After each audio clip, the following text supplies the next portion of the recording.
हो मॅम. टाइमच्या बाबतीत एकदम पंक्च्युअल राहायचं. ओके, खूप इम्पॉर्टंट असतं टायमिंग. लाईफ मध्ये टायमिंगच सगळ्यात इम्पॉर्टंट आहे, ते दुसरं काही नाही.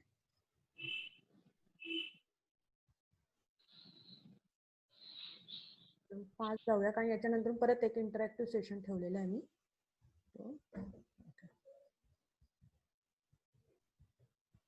ओके कुणाल, तू पण जॉईन झालाय? Yes ma'am. चालेल, काय हरकत नाही. बघून घे, म्हणजे तुला एक अजून एक गाईडलाईन येईल, कळून जाईल. ओके, फार्मा ड्रायव्हिंग हे आपण मोस्टली काय, मी पटक कशी 1 मिनिटात, आता जे नवीन जॉईन झाले त्यांच्यासाठी फक्त हे 2 मिनिटं. मोटो काय फार्मा ड्राईव्हचा मी गाईड करते तुम्हाला. जीपॅट, नायपर, इव्हन तुमच्या करिअर पर्स्पेक्टिव्ह मध्ये बाय चान्स कोणी एमफार्मला गेलं, करिअर अपॉर्च्युनिटी माझ्याकडे असेल, कारण माझं खूप मोठं फ्रेंड सर्कल आहे, नेटवर्क आहे. आम्ही सीपीएनचे लोक आहोत, म्हणजेच एनडीएनव्हीपी कॉलेज ऑफ फार्मसी मधून आम्ही बी फार्म केलंय. नायपर, युडीसीटी, IITs मध्ये माझे सगळं फ्रेंड सर्कल आहे, जे आता खूप मोठ्या मोठ्या पोझिशनला अब्रॉड आणि तिकडे गेले. तिकडे काय करिअर अपॉर्च्युनिटी झाल्या किंवा जिथे काही असतील तर ते मला सांगतात. मग मला जर एखादा खरंच योग्य वाटला तरच मी रिकमेंड करते. मग एक गायडन्स, एक करिअर अपॉर्च्युनिटीसाठी, जॉबसाठी पण मी कधी कधी मदत करते मुलांना, जे फ्री मध्ये करते. ओके, याच्या मागे काहीच मी फीज घेत नाही किंवा काय घेत नाही. I am not teacher. Okay, I have industrial experience, but I like teaching. मग मी ऍज अ ट्युटर म्हणून काम करते, की तुम्हाला गाईड करायचं. माझा उद्देश एक आहे की तुम्हाला फक्त डायरेक्शन द्यायची, तुमच्याकडून अभ्यास करून घ्यायचा. म्हणून मी प्रत्येक वेळेस फॉलोअप घेत असते, कारण तो मला गरजेचा वाटतो. असं नाही की माझं फक्त ऍडमिशन घेऊन दिलं मग तुम्हाला जॉईन व्हायचं होऊन जा, नाही झालं, नाही दिले, एक्झाम नाही दिले, काही नाही, याच्याशी काय घेणं त्याने. अशा टिपिकल बिझनेस ओरिएंटेशनने मी सुरू नाही केलंय. मी प्रत्येक वेळेस फॉलोअप घेते, त्यामुळे मुलं इरिटेटही होऊ शकतात. कारण करायचं आहे ना, तुम्हाला कमी पैशात कुठेतरी काहीतरी गायडन्स भेटतोय, सगळं व्यवस्थित भेटतं, तर तुम्ही तुमचं द्यायला पाहिजे 100%. हाच त्याच्या मागचा उद्देश आहे.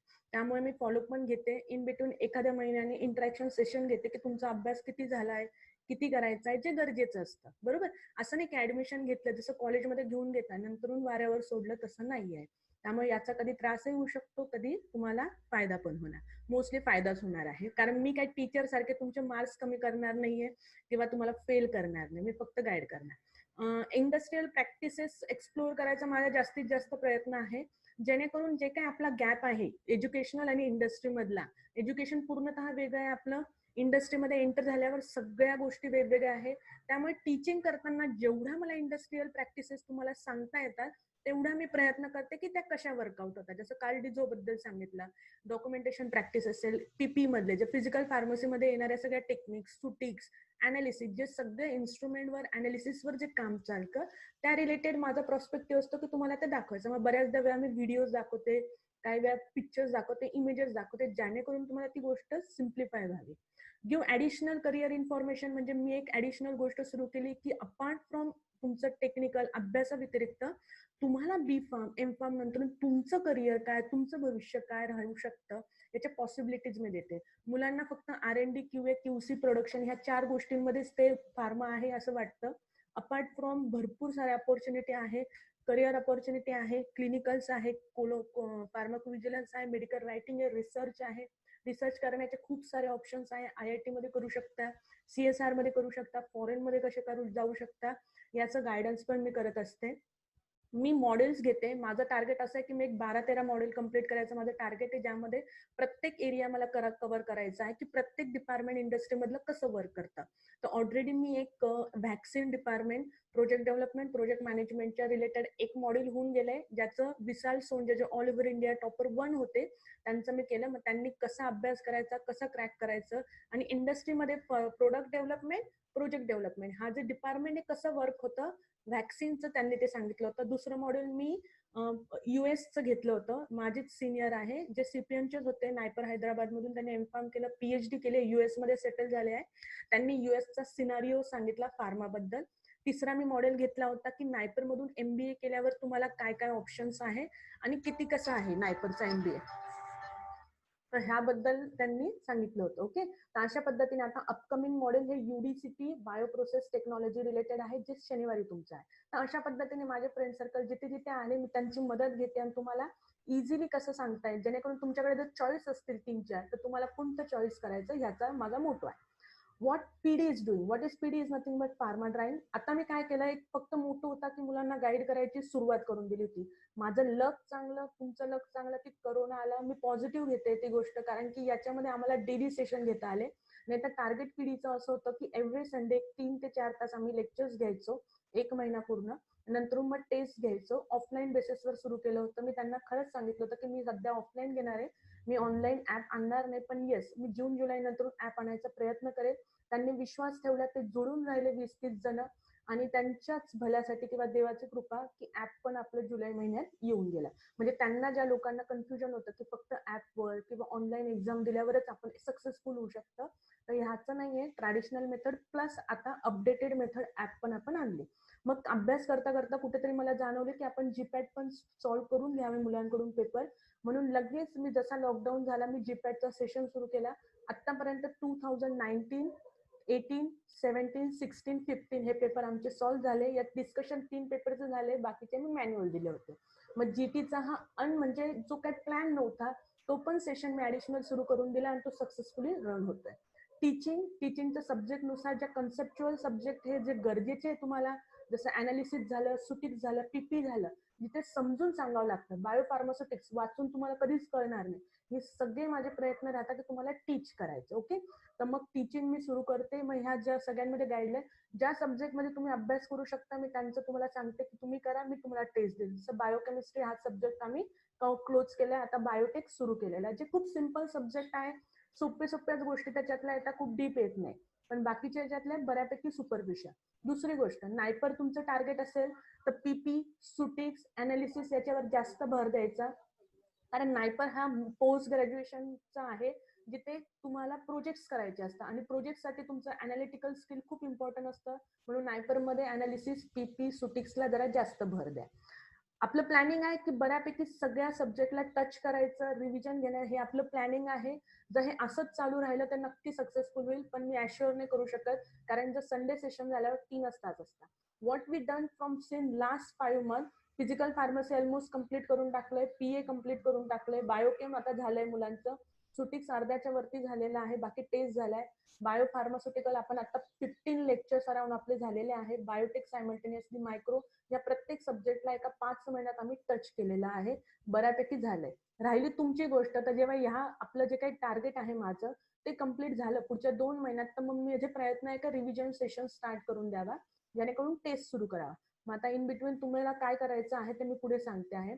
तुम्हाला जीपॅट क्रॅक करायची आहे, तुम्ही गोल ठेवा तुमचं. ओके, की मला क्रॅक करायची. हे बघा, ज्यांना क्रॅक करायची त्यांनीच कंटिन्यू करा असं मला, कारण की काय, मग तुमचा वेस्ट नका करू टाइम. तुम्ही फक्त ओके ऍडमिशन घेतलंय, काही लेक्चर करा, काही नाही, मग तुमचं काय होणार, तुम्हाला एक सवय लागणार नाही. कोणतीही गोष्ट जर आपल्याला सक्सेसफुल करायची असेल तर कन्सिस्टन्सी हा वर्ड नक्की लक्षात ठेवा.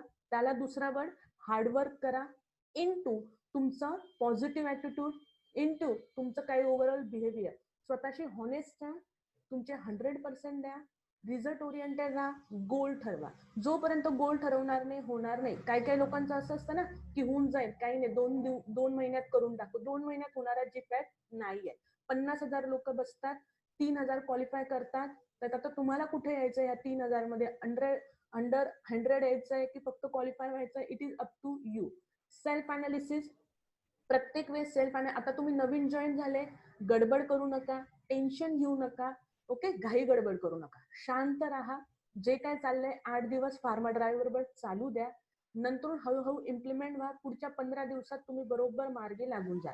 जसं सेकंड इयरचे मुलं पहिले जॉईन झाले ते खूप गडबड करत होते, टेन्शन येत होतं, आता ते थोडे थोडे रुळले आहे. ओके, प्रोसेस असते, स्लो असते, कोणती सडन प्रोसेस झाल्यावरती टिकत नाही, कारण तुमचं बराच आहे. दुसरी गोष्ट, 6 महिन्यात तुम्ही जीपॅट क्रॅक करू शकतात, येस.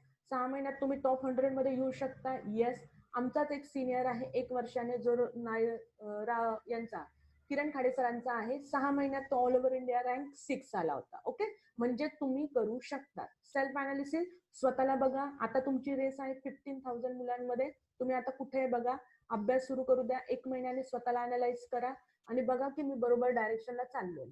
तुम्हाला सगळ्यांना एक फक्त सांगते, कुठेही तुम्हाला वाटलं की मॅडम काही गडबड होते, मला सांगा, आपण परत तुमचा सेशन घेऊ.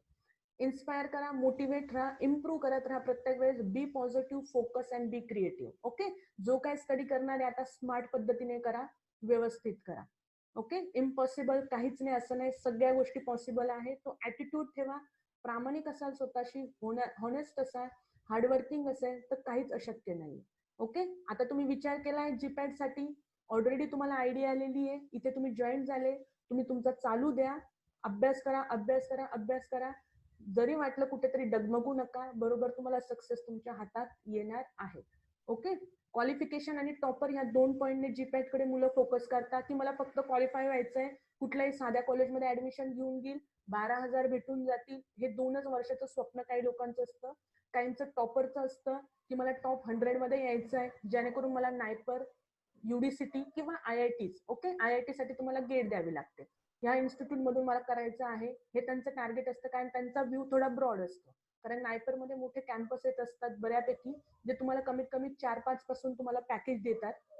लोकल कॉलेजेसमध्ये मोस्टली कॅम्पसचा इश्यू येतो, किंवा कॅम्पस आला तरी एक तो टेंटेटिव्ह लोकल कंपनीचा येतो, हे मी तुम्हाला सांगते. मग लोकल कंपनीतलं प्रोडक्शन, QA QC ह्या टाईप मध्ये येतं. कधीतरी TCS BCS येऊन 2-3 मुलं घेऊन जातात, पण ऍश्युरिटी नसते आणि पॅकेजचा थोडा प्रॉब्लेम होत असतो. ओके, मग तो तुमचा लक आहे, त्याच्यावर काही नाही. इथे करायचं इथे करा, तिकडे करायचं तिकडे करा.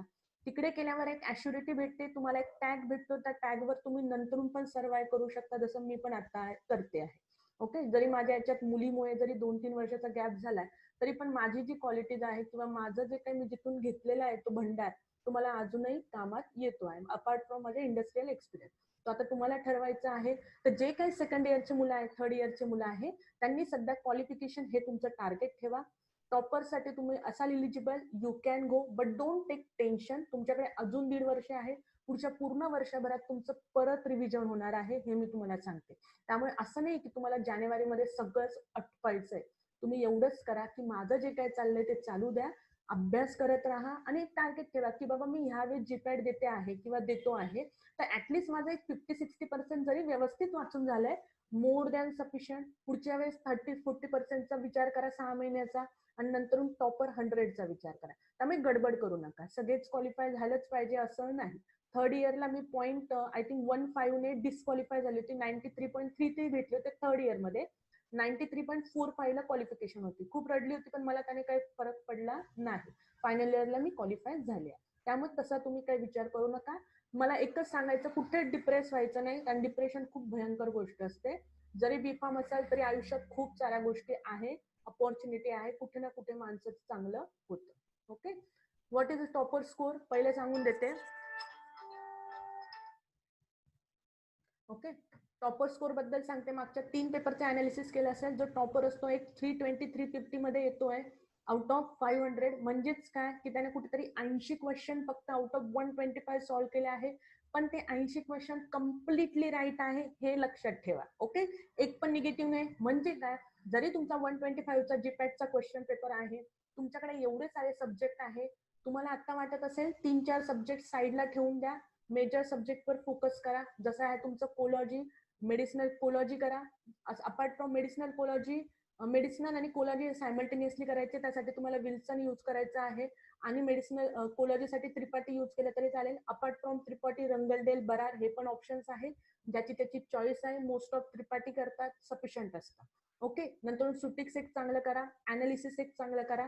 नंतर तुमचं PP एक आहे, आणि कोग्नोसी करताना चार्ट बेसिसवर करा, मग अप करून टाका डायरेक्टली, मेन मॉलिक्युल तुमचे होणार आहे. मला सांगायचा उद्देश असे, 125 पर्यंत तुम्ही डिसाईड करून घ्या कोणते सब्जेक्ट, पण लक्षात ठेवा जे सब्जेक्ट कराल ते परफेक्ट करा. ओके, जेणेकरून आपले मार्क्स नको जायला. मग शेवटच्या 15-20 दिवसात किंवा एका महिन्यात मायनर सब्जेक्टला टच केलं तरी चालेल. आता हे फक्त तुमच्यासाठी, कोणासाठी, ज्यांना फक्त क्वालिफाय व्हायचं त्यासाठी म्हणते. आता मी काय केलंय, इझी पद्धतीने तुम्हाला कसं सांगायचं आहे. आवाज येतोय सगळ्यांना व्यवस्थित? ओके, मी फास्ट जाते आहे, कारण की आपल्याला बऱ्याच गोष्टी तुम्हाला एका लेक्चरमध्ये कव्हर करायच्या आहेत. जर वाटत असेल मॅडम खूप फास्ट होत आहे, तर सांगा तसं. काय याच्यानंतर परत इंटरॅक्टिव्ह सेशन आहे माझा. तर मी काय केलं, आता तुम्हाला गाईडलाईन काय द्यायची, तर मी डायरेक्ट जीपॅटचे 15, 16, 17 पेपरचं अनालिसिस केलेलं आहे, कोणत्या सब्जेक्टमध्ये कोणते टॉपिक्स येतात. ओके, हे प्रेझेंटेशन मी शेअर करून देईल, त्याच्यावरून तुम्हाला एक आयडिया येईल की PP मध्ये एक्झॅक्टली कसे क्वेश्चन विचारले सगळीकडे. ओके, मग जास्त डीप जायची काही, एक सुपरफिशियल अभ्यास सुरू केला तरी चालेल. आता सब्जेक्ट मध्ये फिजिकल फार्मसी आहे, मेडिसिनल केमिस्ट्री, ज्युरीज, फार्माकोलॉजी हे सगळे सब्जेक्ट आहे. पहिले मला सांगायचं, प्रत्येकाने जीपॅटचा 2020चा सिलेबस घ्या, प्रिंट आउट करा, ओके. प्रिंट आउट करून एकदा व्यवस्थित वाचा, थोडं टेन्शन येईल, डगमगाल जर नवीन असाल तर, परत एकदा वाचा, परत एकदा वाचा. मग त्याच्याशी तुम्हाला ओळख होईल. अंडरलाईन करा, टार्गेट ठरवा की ओके 2 महिने आहे माझ्याकडे, मी काय प्लॅनिंग करायला हवं आता. ओके, हे सगळे सब्जेक्ट आहे. कसं असतं, एक एक अभ्यास केला तुम्ही, एक एक सब्जेक्ट केला, तिथे टिक करत जा. मग ऍट द एंड 3 किंवा 4 महिन्याने तुम्हाला कळतं की अरे आपण एवढा सब्जेक्ट रंगवलं, आपण एवढे पेपर्स रंगवले, म्हणजे आपण कुठेतरी अभ्यास केलाय.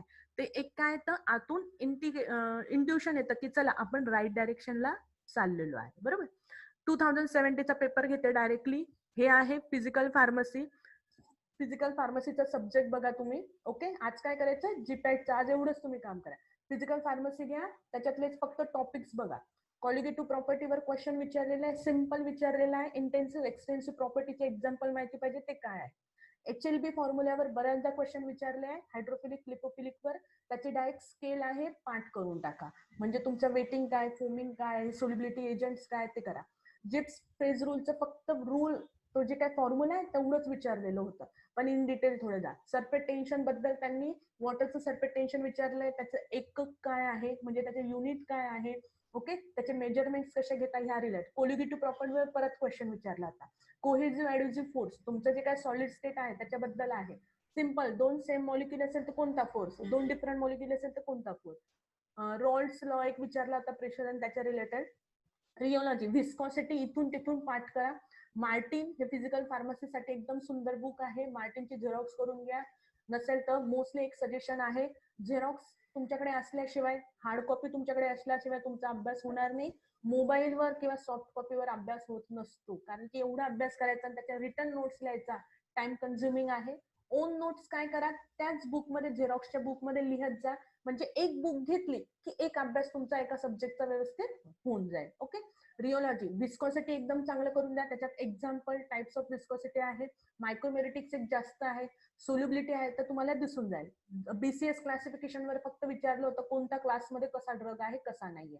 ओके, जो बाय फार्मास्युटिक्स मध्ये येतं. 0 फर्स्ट ऑर्डर रिॲक्शन बद्दल तुम्हाला रेट विचारतात, फॉर्म्युलेट विचारू शकतात, युनिट विचारू शकतात, T½ काढायला लावू शकतात. तर हे सगळं फिजिक्स. ऑर्गॅनिक केमिस्ट्रीमध्ये लक्षात ठेवा, मॉरिस अँड बॉईड हा एक तुम्हाला घ्यायचा आहे बुक. मॉरिस अँड बॉईड मध्ये सिम्पल फक्त एकदा ओव्हरलुक करून घ्या. याच्यात एजंट, SN1 रिएक्शन, SN2 व्यवस्थित करून घ्या. स्टिरिओ केमिस्ट्री, यात एक्झाम्पल मोस्टली एक 10-12 येणार रिएक्शन्स आहे आणि रिअरेंजमेंट. ते डायरेक्टली मगअप करायचे, ते मी नंतर ऍट द एंड तुम्हाला देऊन देणार आहे. जसं डायअल्डर आहे, मॅकलॅफर्टी आहे तुमची, मॅनिश आहे, आणि अजून 1-2 आहे. 4-5 परत मायकेल रिएक्शन, ह्या 5-6 आहे ते परत परत विचारलेलं आहे. ओके. नंतर रिएजंट्स विचारतात मोस्टली. त्याच्यामध्ये मग तुमचे ऍसिडिक बेसिक जे काय आहे, ऑक्सिडायझिंग रिडक्सिंग एजंट, ते पण ते विचारत असतात. कोग्नोसी मध्ये काय करायचं, अल्कोलाइड करा, ग्लायकोसाइड करा, टॅनिन, ग्रायबर्ट, हे जे आहे ना कोग्नोसीचं आपलं कोकाटे मोर दॅन सफिशियंट आहे. तेवढं पण व्यवस्थित केलं तरी चांगलं आहे. अंडरलाईन करत जा. मग त्याच्यामध्ये बघा, जसं इथे टॅनिन प्रॉपर्टी बद्दल विचारला होता, विंका अल्कोलाइड बद्दल विचारला होता, कॅन्सर आहे की नाही, ते काही केमिकल दिलेले आहे त्याची फिगर बघा, व्यवस्थित स्ट्रक्चर्स बघा. बायोलॉजिकल नेम विचारू शकतात. टेस्ट पाठ करून टाका, विचारतील ते अल्कोलाइडची कोणती, टॅनिनची कोणती, रिएजंट कोणता यूज केला. ओके. सोर्स, प्लांट, ह्या पद्धतीने कोग्नोसी मध्ये काय विचारतात, तर जे काय दिलेले असतं ते, त्याच्यात मायक्रोस्कोपिक करायची गरज नाही. कधी अडल्ट्रंट एखाद्या वेळेस विचारला तर विचारू शकतात. ओके. नंतर सेम 2016 त्या रिलेटेड आहे. आता अनालिसिस मध्ये काय करायचं, अनालिसिस मध्ये UV चे एक्झाम्पल विचारता, ऍब्झॉर्प्शन दिलं असेल, लॅम्बडा मॅक्स दिला असेल, तो एक आपला लॅम्बर्ट बियर लॉ आहे, पाठ करून टाका. पण UV मध्ये बऱ्याच गोष्टी विचारू शकतात, जसा तो ग्राफ आहे, बॅथोक्रोमिक, हिप्सोक्रोमिक, हायपरक्रोमिक. ओके, तो कसा शिफ्ट होतो याच्यावर क्वेश्चन विचारू शकतात. IR आहे, IR इन्फ्रारेड आहे, त्याच्यामध्ये डायरेक्ट एक रेंज दिलेली आहे. पॅव्हियामध्ये पूर्ण रेंज पाठ करायची, मोर दॅन सफिशियंट, पहिली लेवल.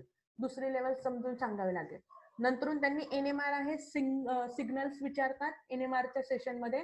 तर आता तुमचं जेव्हा मी रिव्हिजन येईल तेव्हा तुम्ही याच्यावर बघा. पण ओव्हरऑल अनालिसिस मध्ये PHPK कॅल्क्युलेशन विचारलेले आहे, त्याच्यावर ऑर्डरची एक प्रेझेंटेशन माझ्याकडे आहे. आणि ऍप मध्ये सगळ्या गोष्टी ही मी ऍड केलेल्या आहेत, जेवढ्या ऍड करता येईल तेवढ्या. त्यामुळे सब्जेक्ट नुसार, चॅप्टर नुसार मी व्यवस्थित ऍप डेव्हलप केलेला आहे. तर तिथे तिथे जाऊन तुम्हाला व्हिडिओज आणि त्याचं प्रेझेंटेशन हे भेटून जाणार. मग तुम्ही एक एक टॉपिक जरी घेतला तरी चालेल. याच्यात काम करताना पहिले तुमचं एक बुक रिडिंग व्हायला पाहिजे. नाही तर काय करा, माझं प्रेझेंटेशन एकदा बघा, तुम्हाला त्याच्यातले हायलाइट्स कळून जातील. मी बोल्ड केलेले शब्द ते वाचलं की बुक्स घ्या वाटल्यास, म्हणजे तुम्हाला 2 रिव्हिजन तुमच्या तिथे होणार. वाटलं तर माझा व्हिडिओ बघून घ्या. ओके, व्हिडिओ मोस्टली मी मराठी इंग्लिश दोघं बोलते, जेणेकरून माझं पर्पज आहे की तुम्हाला समजून सांगायचंय. ओके, टीचर सारखं फक्त इंग्लिश मध्ये बोलून संपवायचं नाही आहे. त्याच्यामुळे मग मी मराठीत पण लेक्चर देत असते. मास इन्स्ट्रुमेंट बद्दल, पोलॅरोग्राफी बद्दल एक्झाम्पल विचारलंय. या व्यतिरिक्त टॅबलेट्स मध्ये काय, सुटिक्स मध्ये काय आहे तर टॅबलेट डिपेट, कॅप्सूल, याबद्दल कॅप्सूलचं जेलेटिन सॉफ्ट काय आहे ते बघून घ्या. क्यूए क्यूसीचं सिम्पल विचारलेलं होतं. एक्सिपियंट सगळे करून घ्या. डायल्युएंट काय असतो, बाइंडर काय असतो, मग बाइंडर मध्ये ऍक्वियस नॉन ऍक्वियस काय असतं, बरोबर. पॅरेंटल असेल तर लार्ज व्हॉल्यूम स्मॉल व्हॉल्यूम काय असतं, प्रिझर्वेटिव्ह काय असतात, तुम्हाला सगळे एक्सिपियंट त्याचे प्रपोर्शन एकदा करून घ्या. एरोसोल असेल तर प्रोपेलंट वर जास्त भर द्या. टाइप्स ऑफ प्रोपेलंट काय, कोणता कसा आहे, कोणता टॉक्सिक आहे, कोणता टॉपिकल मध्ये यूज करता, कोणता इनसाइड यूज करता. ओके, ओआरएस टॅबलेट डिफेक्ट वर बरेच क्वेश्चन विचारलेले आहेत. मॅन्युफॅक्चरिंग प्रोसेसिंग डिफेक्ट वरही क्वेश्चन विचारलेले आहेत. कोलॉजी रिलेटेड सांगेल तर कोलॉजीचे पहिले तो 6 चॅप्टर जे जनरल आहे त्रिपाठीचे ते वाचले तर त्याच्यातले तुम्हाला काय काय विचारू शकता क्वेश्चन. मेकॅनिझम विचारणार, रिसेप्टर विचारणार, हायपर सेन्सिटिव्हिटीवर बरेच क्वेश्चन विचारलेले आहे. Okay, hyper sensitivity, adverse effect काय असतात यावर सगळे क्वेश्चन विचारले. बाकीचे जे काही क्वेश्चन्स असतात ते सीएनएस, एएनएस, एबीएस वर जास्त त्यांनी टार्गेट केलेलं असतं, ज्यामध्ये गाभा, डोपा, इरेटेड, सीएनएस वर क्वेश्चन असतात. इतर जसं सायकोटिक आहे, अँटी डायबेटिक ड्रग आहे, मग याच्यात काय विचारतात जास्त तर पहिले म्हणजे तुमचं क्लासिफिकेशन पार्ट पाहिजे की त्या ड्रगच्या सर अँटी डायबेटिक आहे, मग अँटी डायबेटिक मध्ये त्रिपाठीमध्ये काय क्लासिफिकेशन दिलंय ड्रॉ करून द्या एकदा. विल्सन मध्ये जा, डायबेटिकच्या अंडर काय दिलंय विल्सन मध्ये ते बघा. दोघांमध्ये फरक असू शकतो. मेडिसिनल केमिस्ट्री करताना स्ट्रक्चर ओरिएंटेड क्लासिफिकेशन दिलेलं असतं, कोलॉजी करताना थोडं का इफेक्ट रिलेटेड क्लासिफिकेशन दिलं असतं. त्याचं दोघं व्यवस्थित समजून घ्या. दोघं व्यवस्थित समजल्यावर मग कुठेतरी एका साईडला एक नोट्स केल्या तरी चालतील आणि मी जे आपलं रिडिंग ते सुरू केलं तरी चालेल. ओव्हरऑल नंतर फक्त एक 10-20% डिफरन्स असतो, जास्त नसतो. ओके, मग कोलॉजी मध्ये पहिलं टार्गेट ठेवा की क्लासिफिकेशन पार्ट करायचं प्रॉपरली. नंतर मग त्याच्यामधून तुम्हाला मग मेकॅनिझम ऑफ ऍक्शन कळून जाईल, कुठल्या रिसेप्टरवर ऍक्ट होतो ते कळून जाईल. कारण मोस्ट ऑफ केस खूप सिम्पल क्वेश्चन विचारलेले असतात की अँटी डायबेटिक ड्रग सांगा, अँटी सायकोटिक ड्रग सांगा, मग स्पेसिफिक सांगा, नॉन स्पेसिफिक, अशा टाईप मध्ये क्वेश्चन होईल. अँटीव्हायरल आहे मेकॅनिझम, अँटी इन्फेक्टिव्ह एजंटचे एक्झाम्पल सांगा. ओके, म्हणजे आपल्याला जे 10 पैकी 3-4 क्वेश्चन्स आहेत ते इझिली आपल्याला इथे सॉल्व्ह. जसं डायरेटिकचं एक्झाम्पल विचारलंय. ओके, मेटाबॉलिझम मध्ये फेज 1 फेज 2 काय व्यवस्थित बघून घ्या. फेज 1 काय, फेज 2 काय, कुठे होते सेलमध्ये, मग कुठल्या भागात होते, मग सरफेसवर होते, मायटोकॉन्ड्रियामध्ये होते, एंडोप्लाझमिक रेक्टिक्युलम मध्ये होते. मग अशा पद्धतीने व्यवस्थित सगळं करा. कोलॉजीसाठी होलसेल तुम्हाला तेच बघायचं आहे. त्याच्यासाठी जर रिसेप्टर पहिले वाचायचं असेल तर वाचून घ्या. कोणत्या टाईपचे रिसेप्टर असतात, जी प्रोटीन कपल असतात, लिगांगेटेड असतात, स्टेरॉइड असतात. ओके, अशा पद्धतीने 4 रिसेप्टरच्या अंडर मग जे काय आपण सगळे ड्रग शिकणार आहोत ते काय करतात, या 4 पैकी कुठे ना कुठे ऍक्ट करतात आणि ऍक्शन देतात. मग तुम्हाला बेसिक माहिती पाहिजे की कुठे तुम्हाला आलं जी कपल प्रोटीन रिसेप्टरवर ऍक्ट होत आहे. मग त्याच्यात 2 आहे तुमच्या, एक इनिबिटरी असतं, एक एक्साइटरी असतं. मग ते इनिबिटरीचे एक सिंपल कॉमन इफेक्ट आहे, इनिबिटरीचे कॉमन इफेक्ट आहे. जर कॅल्शियम आत येत असेल तर समजायचं कुठेतरी कॉन्ट्रॅक्शन होत आहे. पोटॅशियम आत येतोय म्हणजे पोलरायझेशन होतं, हायपर पोलरायझेशन म्हणजेच काय, रिलॅक्सेशन होत आहे. मग या बेसिक गोष्टीसाठी पहिले काय करा तुम्ही, रिसेप्टर बघा. ते प्रत्येक जे मेकॅनिझम आहे, जी प्रोटीन कपलचं एक्झॅक्टली काय, लिगॅंड गेटेडचं काय, स्टेरॉइड म्हटल्यावर जे मोस्टली हॉर्मोनल ड्रग काय असतात ते न्यूक्लियस मध्ये जाऊन बाइंड होतात. मग हे पहिले व्यवस्थित समजून घ्या जे न्यू कमर्स आहे. ओके, त्याच्यानंतर मग तुम्ही बाकीचे टॉपिक सुरू करा. मग तुम्हाला सीएनएस आणि जे काय आपलं संडेचं टार्गेट आहे ते पण करा. थोडा त्रास होईल पण करावं लागेल, आता त्याला ऑप्शन नाही आहे. मेडिसिनल केमिस्ट्रीमध्ये स्ट्रक्चर ओरिएंटेड असतं. एखादा मॉलिक्यूल असेल त्याच्यातली मॉइटी विचारतात ते. नंतर ते काय विचारणार, एखादा आर ग्रुप इकडे कोणता ग्रुप लावला तर कोणती ऍक्टिव्हिटी येणार, कोणती नाही. तर मेडिसिनल केमिस्ट्रीमध्ये जिथे काही टॉपिक सुरू होतं त्याच्या दुसऱ्या-तिसऱ्या पॉईंटमध्ये एसएआर म्हणून एक कॉलम असतो, जो छोटा असतो, खूप काही मोठा नसतो, आणि त्याच्यात सगळं सांगितलेलं असतं की ही माहिती असेल, अल्फा बीटा कॉन्ज्युगेशन असेल तर ऍक्टिव्हिटी चांगली, बीटी. तर त्याच्यातल्या पूर्ण पॅरामध्ये तुम्हाला 5च लाईनी इम्पॉर्टंट भेटतील. हायलायटर घ्यायचं, हेडलाईनला करून टाकायचं. मग तुम्ही जसं जसं रीड कराल ना तुम्हाला इझिली करून जाईल. एरिथ्रोसायक्लिन अँटीबायोटिक मध्ये लक्षात ठेवा फक्त. टेट्रासायक्लिन, एम्पिसिलिन, एमॉक्सिसिलिन आहे. किंवा एरिथ्रोमायसिन, हे जे स्ट्रक्चर आहे ना कॉम्प्लिकेटेड आहे, मल्टी रिंग आहे, ज्यांना हायड्रॉक्सी आणि डबल बॉन्ड ओ आहे. त्यामुळे काय होतं, यांचं पीएच वर वेगवेगळे इफेक्ट देतं. मग त्याच्या रिलेटेड 2-3 क्वेश्चन विचारले आहे. एवढं लक्षात ठेवा. प्रोस्टाग्लॅन्डिनचं स्ट्रक्चर मध्ये काय विचारणार, किती डबल बॉन्ड आहे त्या रिंग मध्ये किंवा त्या चेन मध्ये किती डबल बॉन्ड आहे हे विचारणार, किंवा ती 5 मेम्ब्रेन आहे 4 मेम्ब्रेन आहे, म्हणजे ओव्हरऑल पूर्ण स्ट्रक्चर पाठ करायची गरज नाही, पण ऍटलीस्ट स्ट्रक्चर आयडेंटिफाय करून द्या. मग प्रोस्टाग्लॅन्डिन हार्मोन्स मध्ये बघा की कशा टाईपचं डिफरंट आहे, कुठे हायड्रॉक्सी ग्रुप लावलेला आहे त्यांनी, कोणत्या पोझिशनला आहे, ते ह्या पद्धतीने. आयुपॅक नेम एक बेसिक जर ऑर्गॅनिक केमिस्ट्री तुम्हाला माहिती असेल तर आयुपॅक इझिली तुम्हाला सांगता येणार आहे. ओके. टेट्रासायक्लिन एरिथ्रोमायसिन यांच्या मोस्टली पीएच रिलेटेड क्वेश्चन त्यांनी विचारलेले आहेत. मग अँटीबायोटिक मध्ये थोडं स्टॅबिलिटी रिलेटेड फोकस केलेला असतो अँटीबायोटिक मध्ये. बायोफार्मास्युटिक जे आपण आता घेता, area under curve, बायोबिलिटी, protein binding, plasma drug calculation खूप विचारतात. ओके. जे आता आपण घेतोय ते आता तुम्ही माझ्या बरोबर चालले आहे तर त्याच्याबरोबर चालू द्या, नंतर आपण बघून घेऊ.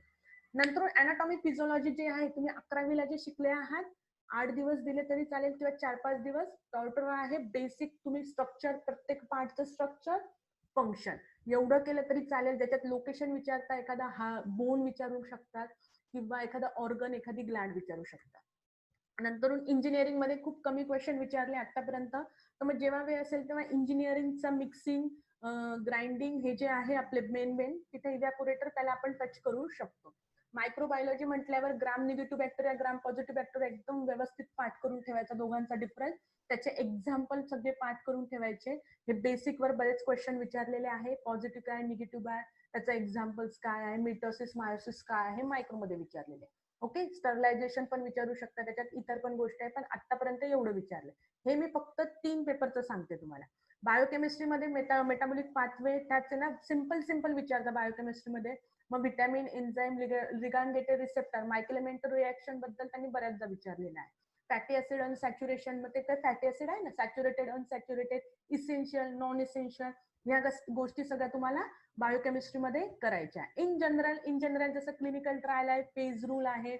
ओके. ह्या सगळ्या रेग्युलेटरी बॉडीज आहे, त्याच्यावर एखादी क्वेश्चन एनडीए, एनडीए, आयएनडीए त्यावर विचारतात, ते आपण घेत असतो. ज्युरिस मध्ये काय करायचं, तुमचं ज्युरिसचं जे आहे सिलेबसचं पेज, ओके, त्या पेज मध्ये ज्युरिसचं जे काही सिलेबस आहे तोच पाठ करा. कसा, कारण की त्याच्यावर इयर आणि ऍक्ट दिलेले आहे, त्याच्यावर 2दा क्वेश्चन विचारला होता, इयर आणि ऍक्ट वर. दुसरा शेड्यूल्स वर विचारता.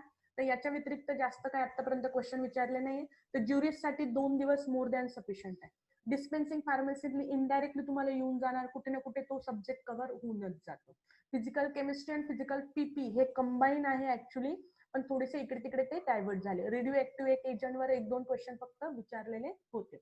बायोटेकवर, टिश्यू कल्चरवर आणि डीएनए रिप्लिकेशनवर टार्गेट ठेवा. त्याच्या व्यतिरिक्त खूप काही जास्त क्वेश्चन्स विचारलेले नाही आहे. ओके. मग अपार्ट फ्रॉम 16 हे सेम तेच आहे, रिपीट आहे. तर तुम्ही नीट अनालिसिस केलं पुढचे 2 पेपर अजून, तर तुम्हाला ह्या गोष्टी कळून जाते. आता ही शेअर केल्यावर तुम्हाला मग जा व्यवस्थित बघा. आज काय करायचं, आज फक्त तुम्ही सिलेबस जीपॅटचा आणि हे 3 पेपरचं अनालिसिस करा आणि स्वतःच्या आउटकम वर या की मॅडम ओके आता काय करायचंय, थोडं आम्हाला कळत चाललंय. आता तुम्हाला फक्त पहिले कळायला लागेल की तुम्हाला अभ्यास कसा करायचा, कोणत्या टॉपिक वर जरा भर द्यायचा. हे बघा, अभ्यास सगळा करायचा असतो, पण प्रॉब्लेम आता आहे की 6 महिन्यात त्याचा कसा करायचा हा आपल्याकडे चॅलेंज आहे, बरोबर. तर तेच एक महत्वाचं आहे. एक पॉझिटिव्ह गोष्ट असं आहे की तुम्ही दिवसभर आता घरी आहात. ओके. कॉलेजमध्ये असताना तुम्हाला 1-2-3 तासच भेटले असते, पण आता तुमच्याकडे 12 तास आहे. ते 12 तास कसे युटिलाइज करायचे हे तुम्ही तुमच्याकडे ठेवा. मग मध्ये गॅप घ्या, थोडं रिलॅक्स व्हा, एखादा पिक्चर बघा, एखादा सिरियल बघा, whatever you want to do, but at least study for 12 hours, कारण 12 तास झोप ही more than sufficient. Medicinal chemistry structure related असतात, एखादा रिएक्शन विचारलेली असते. पेनिसिलिन, ऍस्पिरिन स्ट्रक्चर रिलेटेड आहे. बायोफार्मास्युटिक्सचं जे आपण घेतोय ते आता व्यवस्थित स्टिक राहा, तुमचं बायोफार्मा सायमल्टेनियसली होऊन जाईल, त्याचा तुम्ही लोड घेऊ नका. कोग्नोसिसचं ऑलरेडी सांगितलं, अल्कोलाइड, ग्लायकोसाइड व्यवस्थित करा. टॅनिन, कार्बोहायड्रेट बद्दलही विचारता, मग mostly classification, microscopic structure, test विचारत असता, एखादा अडल्ट्रेशनचा क्वेश्चन आहे. तर बघा इथे अराउंड एक 12-13 क्वेश्चन विचारलेले आहे. म्हणजे ऍटलीस्ट तुमचा कोग्नोसीमध्ये 10 क्वेश्चन असतील, तर त्याच्यापैकी 8 क्वेश्चनही तुम्हाला हिट झाले तरी 8 ट्रिक 832 30 मार्क्स तुम्हाला इथे येऊन जातात. बायोफार्मास्युटिक्स जर तुम्ही प्रॉपरली केलं, ओके, एक 5 पैकी 3ही हिट झाले, 3 चौक 12, अजून 12 ऍड झाले. मेडिसिनल केमिस्ट्री जरी तुम्हाला वाटते खूप अवघड आहे, पण ते इझिली विचारणाऱ्या गोष्ट आहे. अनालिसिस मध्ये तुम्ही विचारू शकता की 10-12 क्वेश्चन विचारलेले आहे. 10-12 क्वेश्चन पैकी मला वाटतं एक 10 क्वेश्चन जरी तुम्ही सॉल्व्ह केले तरी 40 मार्क ऍड होता. लक्षात ठेवा, इथेच तुमच्या एक किती झाले 70ला तुम्ही अप्रोच केलेला आहे. सुटिक्सचे ऍडिशनल 20 मार्क्स ऍड होता, 90ला अप्रोच केलं. क्वालिफिकेशन कसं आहे, qualification depend on your categories. Okay, OBC, open, SC, SC ह्या कॅटेगरीनुसार क्वालिफिकेशन असतं. कसं असतं की जो काही टॉपर असेल त्याची खाली लिस्ट बनवतात, खाली किती लोक आहेत, मग त्याच्यात ओबीसी, एससी, एसटी असं कॅटेगराईज मध्ये डिवाइड करता. मग त्यांना ठरवलंय 3000 पैकी 1500 ओपनला द्यायचे, 1000 ओबीसीला द्यायचे, 500 एससीला. हे मी ढोबळमानाने तुम्हाला फक्त फिगर्स सांगते. मग ते काय करतात, त्या ओपन वाल्यांना जेवढे 1500 ते कट ऑफ करतील, वरचे क्वालिफाय करून टाकतील. मग अशा पद्धतीने मग इथे चॅलेंज काय की टॉपरला किती मिळतात याच्यावर सगळं कॅल्क्युलेशन असतं. तुमचा टॉपरच जर हाय असेल मग बाकीचे ऑब्व्हियसली हाय जाणार. तर एक असं होतं अनालिसिस की 170, 180, 200 जर असेल ओपनला तर तो क्वालिफाय होतो असं कुठेतरी मी रिझल्ट बघितलाय. एससी एसटीचं थोडं कमी जातं. मग त्याच्यावरून तुम्ही ठरवून घ्या की आपल्याला एक 250 ते 300 क्रॉस करायचे आहे. हे टार्गेट नुसार आपल्याला किती सॉल्व्ह करायचे, तर एक 70 जरी तुम्ही टार्गेट ठेवलं किंवा 80, दॅट इज 70 into 4 280 किंवा 80चा केला म्हणजे 80 तुम्हाला राईट सोडवायचं. मग ते 80 कसे राईट सोडवायचे हे तुमच्या हातात आहे. ओके, हे फक्त क्वालिफिकेशन साठी म्हणते. ज्यांना 100च्या आत यायचे त्यांना सगळा अभ्यास व्यवस्थित करून एक 4-5 वेळा रिव्हिजन द्यायची आहे. सगळं इथून तिथून व्यवस्थित करायचं. ओके, तर अशा पद्धतीने ऑर्गॅनिक केमिस्ट्रीचे बऱ्यापैकी एक 7, 8, 9, 10 क्वेश्चन विचारतात, पण ते खूप सोपे असतात. मॉरिशन बर्डही केलं इथून तिथून तरी मोर दॅन सफिशियंट. मग काय करा, फ्रेंड्स मध्ये बुक असेल तर बुक्स हार्ड कॉपी सर्क्युलेट करा स्वतःमध्ये की माझं झालंय, मला एक 10 दिवस देतेस का बुक, घ्या, वाचा, नोट्स काढून घ्या, सर्क्युलेट करा. टार्गेट ठेवा की कसं आपल्याला रॅपिड आणि चांगलं करता येईल हे तुम्हीच तुमचं करू शकता. बोर्ड बनवून घ्या घरामध्ये. ओके, तुमचं भिंती असेल काळा कलर घेऊन द्या, नाही तर व्हाईट बोर्ड परचेस करा. दुसऱ्यांना कसं शिकवतं आपण, काय आठवतं काय आठवत नाही, स्वतःचं अनालिसिस करत जा. रात्री झोपताना झोपायच्या आधी ऍटलीस्ट दिवसभर काय केलं हा विचार करा. ओके, फिजिकल फार्मसी ऑलरेडी सांगितलं, खूप सोप्या गोष्टी येतात फिजिकल मध्ये. HLB परत आलाय, सोलिबिलिटी चार्ट पाठ करून टाकायचा, जिप्स रूल परत आलाय, विस्कोसिटी तेच येतंय फिजिकल फार्मसी मध्ये, काही दुसरं येत नाही. तुम्ही जर नीट स्ट्रक्चर क्वेश्चन पेपर बघितले मग ऍटलीस्ट जे आपल्या हातात आहे ते तर करून टाका. विस्कोसिटी आहे आपल्याकडे, सोलिबिलिटी एक चॅप्टर आहे ज्याच्यात इनडायरेक्टली बायोबिलिटी आणि बायो इक्विव्हॅलन्स त्या पण गोष्टी कव्हर होतात. कारण ते काय करतात, सोलिबिलिटी इन्क्रीजिंग, फॅक्टर इन्क्रीजिंग ह्या सगळ्या गोष्टी होतात. हे बघा, ऍट द एंड तुम्ही जेव्हा व्हाल ना तेव्हा सगळे सब्जेक्ट एकमेकांना कनेक्टेड आहेत. ओके, सगळे सब्जेक्ट एकमेकांना कनेक्टेड आहे. त्यामुळे करताना त्या दृष्टीने अभ्यास करा. आणि एजंट्स काय आहे, सिंपल गोष्टी तुम्हाला फक्त बघायच्या. मायक्रोमेरिटीज असेल तर टाइप्स आहे, त्याचे मेथड आहे. पार्टिकल साईज डिटरमाइन करायचे, मग पार्टिकल साईज वेगळा आहे, सरफेस वेगळा आहे, बरोबर. मग ते सरफेस साठी कोणती टेक्निक आहे मग तुम्ही हे बघू शकता. सुटिक्स मध्ये agent, dissolution, okay, suppository, dry granulation काय, वेट ग्रॅन्युलेशन काय, मग वेट मध्ये aqueous, non aqueous binder solution काय आहे. पॅरेंटनल्स मध्ये एखादा क्वेश्चन आला तर येतो, पण करून घेऊ कारण आपलं टार्गेट 100च्या आत वाला आहे. इमल्शन जेल वर क्वेश्चन, छोटे सिंपल क्वेश्चन आले. ओके, मॅनेजमेंट ज्युरिस मध्ये तेच आहे, एज, इयर आहे तुम्हाला. ज्युरिस मध्ये शेड्यूल्स करायचे आहे. डिस्पेन्सिंग मध्ये डोस कॅल्क्युलेशन, जे कोलॉजीचं पोसोलॉजी रिलेटेड मी एक लेक्चर घेणार आहे अपकमिंग सेशन मध्ये, त्याच्यात आपण ट्राय करू. बेसिक आहे डिस्पेन्सिंग, जे छोट्या बुक्स मधून एकदा वाचलं तरी मोर दॅन सफिशियंट. अनाटॉमीचं मी ऑलरेडी सांगितलं, स्ट्रक्चर आणि तुमचे फंक्शन. एक 3-4 दिवस द्या फक्त, अनाटॉमी होऊन जाईल. 1 दिवस 2 दिवस मध्ये ज्युरिस होऊन जाईल. डिस्पेन्सिंग 2 दिवस द्या. तुमच्या ज्या नोट्स असतील ना कॉलेजच्या किंवा एखादं छोटंसं बुक असेल डिस्पेन्सिंगचं, वाचून टाका. म्हणजे पुढच्या तुमच्या ह्या 3-4 सब्जेक्ट हे 5-6 दिवसात होतील एवढं टार्गेट ठेवा. पण कधी, जेव्हा आधी एखादी चांगली रिडिंग दिली असेल तेव्हाची गोष्ट आहे. ओके, मॅनेजमेंट रिलेटेड 1-2 क्वेश्चन येत असतात ते पण. बायोटेक, मायक्रो आणि बायोकेमिस्ट्री मध्ये सेम आहे, सब्जेक्ट रिलेटेड ओरिएंटेड घ्यायचं. खूप काही डीप क्वेश्चन इथे विचारलेले नाहीये, सुपरफिशियल आहे. डीएनए असेल तर एन्झाइम्स कोणते, एन्झाइम कुठे ऍक्ट होता हे बेसिक करून द्या. वॅक्सिन्स मध्ये क्लासिफिकेशन व्यवस्थित करून घ्या. ओके, बायोकेमिस्ट्रीचं ऑक्सिडेशन, रिडक्शन, प्रोटीन सिंथेसिस कुठे होता, कशा होता, कोणता एन्झाइम आहे या लेवलला करा. ओके, मग phenol coefficient related, filtration related, vaccine related पण मायक्रोमध्ये क्वेश्चन्स विचारत असतात. तर तेवढ्या फक्त गोष्टी एक सुपरफिशियल. मग जरा बायोकेम, मायक्रो आणि बायोटेक साठी अराउंड एक 10 ते 12 क्वेश्चन्स मे बी विचारत असतील. तर मग जो टॉपर असेल त्याचा काय असेल एम, की हे एकदम सोपे एकतर चॅप्टर्स आहे. ओके, आणि याच्या डिटेल्स मध्ये ते लोक जात नाही कारण त्यांना माहिती की 15 सब्जेक्ट एखादा मुलगा कसा करू शकेल. मग ते लेवल असतात, मग ते कोलॉजी याच्यावर थोडा भर देणार. याचे थोडे सिम्प्लिफाय क्वेश्चन टाकणार, 1-2 किचकट क्वेश्चन टाकणार. बट 10 जरी क्वेश्चन असतील याचे, 10 पैकी ऍटलीस्ट 8ही तुम्हाला हिट दिले तरी 8 × 4 32 मार्काचा तुमचं डायरेक्ट वरती तुम्ही झेप घेतात. ओके, डायरेक्ट वरती पडतात तुम्ही. मग हा फायदा असतो. मग स्कॉलर जो काही स्कॉलर आहे तो टॉपर आहे तो त्या पद्धतीने त्याचे कॅल्क्युलेशन चालू असतात. बरोबर, की मी 10 पैकी मग मी 5चं हिट देतो की एक 20 मार्काचा माझा इन्क्रीमेंट होईल, मी इथे लेवलला जाईल. ओके, मग या दृष्टीने मग हे याला जरा जास्त वेळ द्या, अराउंड एक 15 ते 20 जर पहिली रिव्हिजन झाली असेल नंतरून याला देऊन द्या. सॉलिड असतील तुमच्याकडे हार्ड कॉपी तर मग तुमचं इझी होतं. तुम्हाला लगेच कळतं कुठल्या पेजवर कोणता वर्ड आहे, कुठल्या पेजवर मी काय डायग्राम काढले आहे. हे कधी होतं, परत रिवाइज करून. ओके, तर सब्जेक्ट चॉईस आहे ऑलरेडी. मेजर सब्जेक्ट आपले कोलॉजी, मेडिसिनल, सुटिक्स, अनालिसिस, पीपी. नंतरून बायोकेमिस्ट्री, मायक्रो आणि बायोटेक लगेच हे करायचं आणि मायनर मध्ये मग तुमचे होणार. ओके, कोलॉजी मध्ये जसं मी सांगितलं एक रिसेप्टर पासून सुरुवात करा, नंतरून सीएनएस, एएनएस, सीबीएस वर भर द्या, त्याच्यावर क्वेश्चन्स विचारतात. नंतरून अँटीबायोटिक वरही क्वेश्चन विचारत असतात, मलेरियावरही क्वेश्चन विचारत असतात. मग यामध्ये सिम्प्लिफाय व्हर्जनने विचारतात, एजंट कुठे काय ऍक्ट होतो आणि क्लासिफिकेशन. तर ह्या पद्धतीने सगळं आहे जे पीपी, पीए, सुटिक्स सगळंच करायचं आहे. कसं superficial, Martin is good, Lachman is for ceutics, also Aulton is also there for the ceutics is there. Okay, तर ह्या पद्धतीने बेहेल फॉर युअर केमिस्ट्री. तर केमिस्ट्रीचं पण एकदा करून घ्या.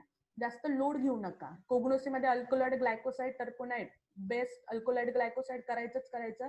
एखाद 2 क्वेश्चन असतातच, नंतर बाकीचे पण तुम्हाला व्यवस्थित करायचे. ओके, आता मला सांगा ओव्हरऑल तुम्हाला स्ट्रक्चर कळलं की काय विचारता काय नाही. आता हे मी प्रेझेंटेशन देऊन देईल तुम्हाला, तुम्ही व्यवस्थित स्वतःचा अनालिसिस करा, गडबड करू नका. खूप वेळ आहे, कॉन्फिडन्स असेल तुम्ही क्वालिफाय होऊ शकणार.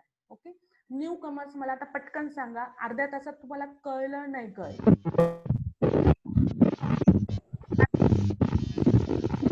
कळलं मॅम. कळलं तुम्हाला?